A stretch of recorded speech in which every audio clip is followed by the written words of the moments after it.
মেঘ বরাবরই খুব অভিমানী, অল্পতেই কান্না করে দেয়। রাত 10টা বেজে গেছে, এখনো মুখ ফুলিয়ে রুমে বসে আছে মেয়েটা। সারাদিন খাওয়া নেই। তড়িঘড়ি করে তানভীর বাড়িতে ঢুকে এসেই মাকে জিজ্ঞেস করে, মেঘ খেয়েছে? হালিমা খান সহসা উত্তর দিলেন, সন্ধ্যার পর থেকে এত ডাকছি, দরজাই তো খুলছে না। তানভীর আর কথা বাড়ালো না, তড়িৎ গতিতে ছুটে গেল বোনের দরজার সামনে। প্রথমে আস্তে করে ডাকলো, মেঘের সাড়া নেই। আচমকা চোয়াল শক্ত করে এক প্রকার চিৎকার দিল, মেঘ, তুই এই মুহূর্তে দরজা না খুললে তোর কপালে শনি আছে বলে দিলাম। মেঘ শোয়া থেকে এক লাফে উঠে বসলো। কয়েক সেকেন্ডে দৌড়ে গিয়ে দরজা খুললো। চোখ তুলে তাকানোর সাহস নেই ভাইয়ের দিকে। আজ পর্যন্ত তানভীর মেঘের গায়ে হাত তুলিনি, শুধু ধমকি দেয়। কিন্তু ভাইকে এক বিন্দু বিশ্বাস করে না মেঘ। কখন আবির ভাইয়ের মতো নাকে মুখে থাপ্পড় মারবে বিশ্বাস নেই। দরজা খুলতেই নরম স্বরে তানভীর বলল, খেতে যা। মেঘ তানভীরের এত নরম স্বর কোনোদিন শুনেনি।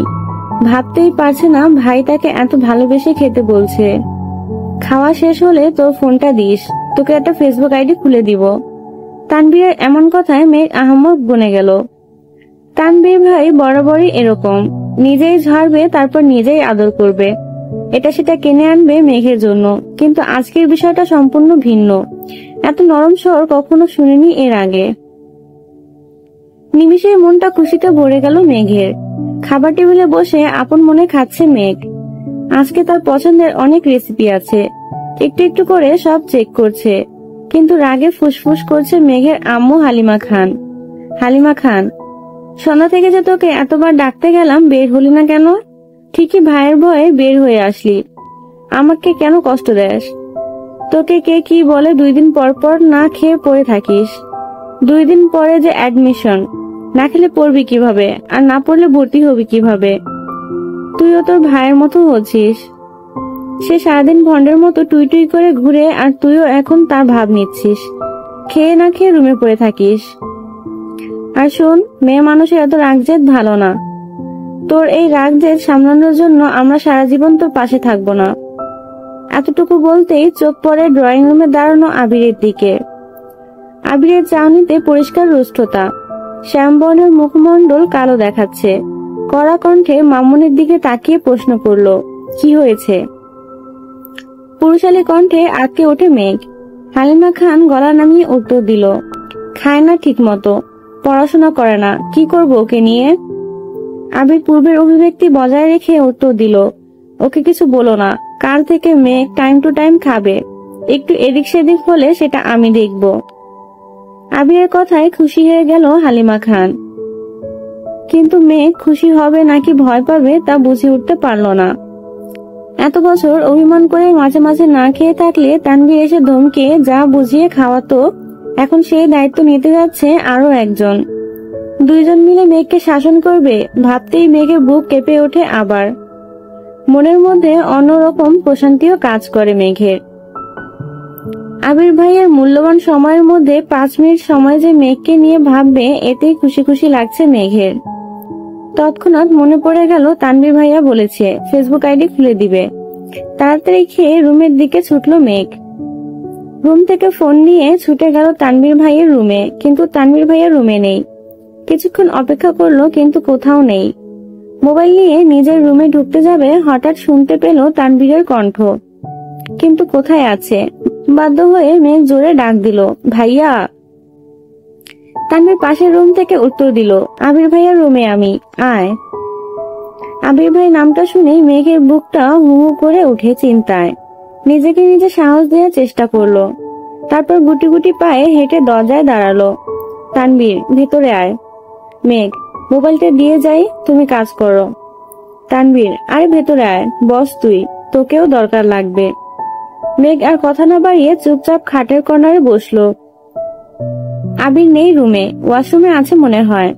তানভীর ফোন নিয়ে কি যেন করছে, তখনই ওয়াশরুম থেকে বের হলো আবির। মেঘের দৃষ্টি পড়ে সেদিকে। একটা ছাই রঙের টি শার্ট আর একটা ব্ল্যাক ট্রাউজার, ভেজা চুলগুলো থেকে টপ টপ করে পানি পড়ছে। শরীরের টি শার্টটা অনেকটাই ভিজে গেছে। মেঘ টেনে হেসে দৃষ্টি নামিয়ে আনলো, মনে মনে ভাবছে একটা মানুষ এত কিউট কিভাবে হয়? যদি পারতাম আমার পড়ার টেবিলে সাজিয়ে রাখতাম, সারাদিন পড়তাম আর দেখতাম, তাহলে আমার মন কখনোই খারাপ হতো না। লোকটা ফর্সা নন, শ্যামলা গায়ের রং, কিন্তু দেখতে মারাত্মক সুন্দর। সবচেয়ে মারাত্মক ওনার লোক, তাকানোর স্টাইল। উফ, যতবার দেখছি ততবারই নতুন করে ক্রাশ খাচ্ছি। আবির ভাই খাটের অপর পাশে মোবাইল হাতে নিয়ে বসেছেন। তানভীর ভাইয়া মোবাইলে ফেসবুক অপশনে ক্রিয়েট নিউ অ্যাকাউন্টে ঢুকতেই তানভীর ভাইয়ার ফোনে কল আসে। দাঁড়িয়ে পকেট থেকে ফোন বের করে রিসিভ করে কথা বলা শুরু করে। অমনি মেঘের মোবাইলটা আবিরের হাতে দিয়ে বলে, ভাইয়া তুমি ওর অ্যাকাউন্টটা খুলে দাও, আমার গুরুত্বপূর্ণ কল আসছে। এই বলে মোবাইল রেখে রুম থেকে বেরিয়ে চলে গেলেন। মেঘ বসে আছে চুপচাপ, মুখ তুলে তাকাতে সাহস পাচ্ছে না, বুকটা এখনো ধুকপুক করছে। আবির মেঘের মোবাইলে নিজের মতো করে ফেসবুক অ্যাকাউন্ট খুলছে। জন্ম তারিখ, সাল, নাম কিছু জিজ্ঞেস করার প্রয়োজন মনে করছে না উনি। সব কাজ শেষ করে ফোনটা এগিয়ে দিলেন মেঘের দিকে। তখনই রুমে ঢুকলো তানভীর। সহসা বলে উঠল, শেষ। এই বলে ফোনটা নিজের হাতে নিল। ফেসবুকে ঢুকে তানভীর আইডিটা খুঁজে রিকোয়েস্ট পাঠালো। আবিরের দিকে তাকিয়ে বলল, ভাইয়া তোমার রিকোয়েস্ট দেই, অ্যাকসেপ্ট করো নাকি? আবির গম্ভীর কণ্ঠে বলল, আমায় রিকোয়েস্ট দিতে হবে না। তানভীর কথা পাত্তা না দিয়ে কয়েক সেকেন্ড পর বলল, ভাইয়া তোমার রিকোয়েস্ট পাঠিয়েছি, অ্যাকসেপ্ট করে নিও, না হলে আমার ছোট্ট বোনটা কষ্ট পাবে। আবির তীক্ষ্ণ দৃষ্টিতে তাকিয়ে আছে তানভীরের দিকে। মেঘ মনে মনে খুশি হলো ভাইয়ের কথায়। মেঘের তো কখনো সাহসী হতো না আবির ভাইকে রিকোয়েস্ট দেওয়ার বা অ্যাকসেপ্ট করার কথা বলার। তানভীর সেদিকে গুরুত্ব না দিয়ে মেঘের হাতে ফোন দিয়ে বলল, তুই এখান থেকে যা, আমি আর ভাইয়া অ্যাকসেপ্ট করে নিব। তুই কি করিস না করিস সব নজরে রাখবো কিন্তু। মেঘ কোনো কথা না বলে মাথা নিচু করে রুমে চলে আসলো মোবাইল নিয়ে। মেঘ রুমে এসে বিছানায় শুয়ে ফেসবুকে ঢুকতে নজরে পড়ল, সাজ্জাদুল খান আবির অ্যাকসেপ্ট ইওর ফ্রেন্ড রিকোয়েস্ট। মেঘ শোয়া থেকে উঠে বসে। মেঘের খুশি দেখে কে? ফ্রেন্ড লিস্টে একমাত্র ফ্রেন্ড, সেটাই আবির ভাই। তার একটা স্ক্রিনশট রেখে দিল মেঘ। তার 5 মিনিট পর অ্যাকসেপ্ট করলো তানভীর ভাই। আবির ভাইয়ের আইডিতে ঢুকলো। প্রোফাইল পিকটা নতুন কেনা বাইকের বসা, একদম ওয়াও। কভার ফটো সবুজ ঘাসের মাঝে বাইকটা রাখা, তার সামনে বাইকে হেলান দিয়ে বসা আবির ভাই। ছবিটা ও মাই গড, ওয়াও। সবগুলো ছবি দেখে ডাউনলোড করেছে মেঘ। যত দেখছে ততই পাগল হয়ে যাচ্ছে মেয়েটা। মনে হয় পাবনা যেতে বেশি দিন লাগবে না। তারপর মোবাইল রেখে ঘুমানোর চেষ্টা করলো। চোখ বন্ধ করতেই চোখের সামনে ভেসে আসছে একটার পর একটা স্টাইলিশ ছবি। কখন যেন ঘুমিয়ে পড়েছে মেয়েটা। আজ শনিবার, আবিরের অফিসে যাওয়ার দিন। সকাল সকাল উঠে শাওয়ার নিয়ে ফিটফাট হয়ে রেডি হয়ে পড়েছে আবির। 7:30 বাজে মাত্র। নিজের রুম থেকে বের হয়ে করিডোর দিয়ে দ্রুত হাঁটছে, হঠাৎ মেঘের দরজার সামনে এসে দাঁড়িয়ে দরজায় ডাক দেয়। 2 বার ডাকতেই ঘুমন্ত মেঘ ঘুমে টলতে টলতে দরজা খুলে। সামনে দাঁড়িয়ে আছে আবির ভাই। নিজের চোখকে যেন বিশ্বাসই করতে পারছে না। প্রথমে ভেবেছে এটা স্বপ্ন, তারপর এদিক সেদিক তাকিয়ে বুঝলো এটা বাস্তব। আচমকা এইভাবে আবির ভাইকে দাঁড়ানো দেখে ভ্যাবাচ্যাকা খেলো মেয়েটা। মেঘের চেহারায় নিদ্রিত ভাবটা লেপ্টে আছে এখনো। আবির পুরো দৃষ্টিতে পরখ করলো অষ্টাদশীর রাঙা মুখবিবর। তারপর চোখ সরিয়ে নিয়ে বলল, 5 মিনিটের মধ্যে খেতে আয়। পুনরায় দ্রুত গতিতে হাঁটা দিল। আবিরের অযাচিত উপস্থিতি নাড়িয়ে দিচ্ছে মেঘের মস্তিষ্ক। হঠাৎ মনে পড়ে গেল 5 মিনিটের মধ্যে যেতে হবে। তৎক্ষণাৎ ছুটলো ওয়াশরুমে। 5 মিনিটের মধ্যে নিচে উপস্থিত হলো মেঘ। এই সময় মেঘকে খাবার টেবিলে দেখে অবাক হলো সকলে।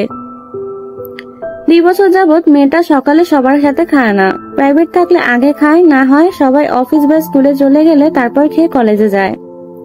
হালিমা খান ছুটে আসলেন মেয়ের দিকে। আয় মা, বস, কি খাবি বল। টেবিলের কাছে আসতে দেখলো একটা চেয়ারই ফাঁকা আছে, সেটা আবির ভাইয়ের বিপরীতে। কিন্তু এখানে বসার বিন্দু পরিমাণ ইচ্ছে নেই তার। কারণ আবিরের আশেপাশে থাকলে মেঘ কেমন একটা ঘুরে থাকে, মন মস্তিষ্ক সব যেন আবিরের নিয়ন্ত্রণে থাকে। কিন্তু কিছু করার নেই, বাধ্য হয়ে বসতে হলো এই চেয়ারে। আবির মাথা নিচু করে মনোযোগ দিয়ে খাচ্ছে। মেঘ তখন ঘুম টলতে টলতে আবিরকে দেখছিল রাজপুত্রের মতো, কিন্তু এখন আর সে তাকাতে পারছে না। শীর্ণ বক্ষ ধরফর করছে মেঘের। মনে মনে খুব করে চাচ্ছে একটু তাকিয়ে আবিরকে দেখতে, কিন্তু মনে হচ্ছে কিছু একটা মাথায় চেপে বসে আছে, মুখটাই তুলতে পারছে না। আলী আহমদ খান হঠাৎই বলে উঠলেন, মেঘমা, আজকে থেকে তোমার নতুন টিউটর আসবে। সারাদিন তো তুমি বাহিরে থাকবে, তাই তাকে সন্ধ্যার পর আসতে বলেছি। মেঘ চুপচাপ খাবার খাওয়ার চেষ্টা করছে। বুকের ভেতর যে ঝড় তুফান চলছে তা যেন কেউ বুঝতে না পারে। আবির সবার আগে খাওয়া শেষ করে বাসা থেকে বের হয়ে গেল। আবিরের পেছন পেছন আলী আহমেদ খান, মোজাম্মেল খান ও ইকবাল খানও চলে গেছেন। ইকবাল খান আগে অফিসে জানিয়ে দিয়েছেন অফিস যেন সাজিয়ে গুছিয়ে রাখে। আবির অফিসের সামনে এসে বাইক পার্ক করে অফিসে ঢুকতে গেলে সিকিউরিটি গার্ড বলে, স্যার, আপনার একটু বসতে হবে, বড় স্যাররা না আসলে আপনি ভেতরে যেতে পারবেন না। আবিরের পায়ের রক্ত মাথায় উঠে যাচ্ছে। রাগে কটমট করতে করতে ওয়েটিং রুমে বসে আছে সে। 10 মিনিটের মধ্যে অফিসে ঢুকলেন 3 ভাই। আবির তখনও বসেই আছে। কিছুক্ষণ পর সিকিউরিটি গার্ড এসে ডাকলেন, স্যার, আপনাকে ভেতরে যেতে বলেছে। আবির নির্ভীক ভঙ্গিতে হেঁটে ভিতরে চলে গেল। অফিসের ভেতরে ফুল দিয়ে সাজানো। ঢুকতেই সবাই হাততালি দিয়ে কংগ্রাচুলেশন জানাচ্ছে আবিরকে। 2-1 ছবি তোলায় ব্যস্ত। বাবা চাচা 3 জন আর আবির মিলে একটা কেকও কাটলো। 3 ভাইয়ের তো আজকে খুশির দিন। বংশের বড় ছেলে তাদের কোম্পানির হাল ধরতে যাচ্ছে। এর থেকে বড় পাওয়া আর কি আছে। তানভীরের মতো আবির যদি মুখের উপর বলে দিত আমি ব্যবসা সামলাবো না, তখন তো কিছুই করার ছিল না। আবির যেহেতু মেনে নিয়েছে, এতেই হবে। ঘন্টাখানেক হলো আবির অফিসে এসেছে। এর মধ্যে চাচ্চু ইকবাল খান ভাতিজাকে সব কাজকর্ম বুঝিয়ে দিতে ব্যস্ত। অন্যদিকে আলী আহমদ খান এবং মোজাম্মেল খান আড্ডায় মগ্ন। তাদের মাথা থেকে সব চাপ চলে গেছে। 2 ভাই মিলে চা খাচ্ছে, খুনসুটি করছে। এত বছরের ব্যবসায়িক জীবনের অবসানের সময় এসেছে এবার। সারাদিন আবিরের ব্যস্ততায় কাটে। প্রথম দিনের অফিস, দায়িত্ব বুঝে নেওয়া বিশাল চাপ। মাঝখানে একবার সময় করে বাবা চাচাদের সাথে তোলা একটা ছবি ফেসবুকে শেয়ারও করেছিল। 6টায় বাসায় ফিরেছে আবির। এসে সোজা রুমে চলে গেছে। শাওয়ার নিয়ে রেস্ট নিচ্ছে, হয়তো ঘুমিয়ে পড়েছিল। দুঃস্বপ্নই দেখলো কিনা আচমকা উঠে বসলো বিছানায়। আবিরের চোখে মুখে উদ্বেগ স্পষ্ট। তড়িঘড়ি করে রুম থেকে বের হয়ে নিচে আসলো। পরিস্থিতি স্বাভাবিক। মালিয়া খান এবং হালিমা খান কাজে ব্যস্ত। আদির আম্মু আদিকে নিয়ে পড়াতে বসেছেন। মিমো হয়তো পড়ছে নিজের রুমে। কয়েক মুহূর্ত সোফায় বসে আবার উঠে রান্নাঘরের দিকে গেল। হালিমা খানের দিকে তাকিয়ে ঠান্ডা কণ্ঠে জিজ্ঞেস করলো, মেঘ কোথায় মামনি? মেঘের টিউটর এসেছে, পড়ার ঘরে পড়াচ্ছে। আবির, ও আচ্ছা, আমায় একটু কফি করে দিতে পারবে? হালিমা খান, একটু অপেক্ষা করো বাবা, এখনই দিচ্ছি। আবির ছোটবেলা থেকেই নিজের মা মালিহা খানকে আম্মু, তানভীরের আম্মুকে মামুনি আর আদির আম্মুকে কাকিয়া ডেকে অভ্যস্ত। এত বছরেও তার ডাকে পূর্ণের ন্যায় মিশ্রতা মিশে আছে। সোফায় বসে কফি খাচ্ছে আর মোবাইলে ঘাটাঘাটি করছে। 20 মিনিট পর পড়ার রুম থেকে বের হলো একটা ছেলে। বয়স হয়তো 22-23 হবে। 5 ফিট 7-8 হবে লম্বা, চোখে চশমা। হালিমা খানকে বলল, আন্টি আজ আসি, আবার কাল আসবো। হালিমা খানও হাসি মুখে বললেন, আচ্ছা ঠিক আছে। এদিকে আবিরের কোমলতা পাল্টে গেল, চটে গেল ভীষণ। সবেগে ঘুষি বসালো সোফার পাশে দেয়ালে। আবিরের চোখ আগুনের মতো লাল হয়ে গেছে।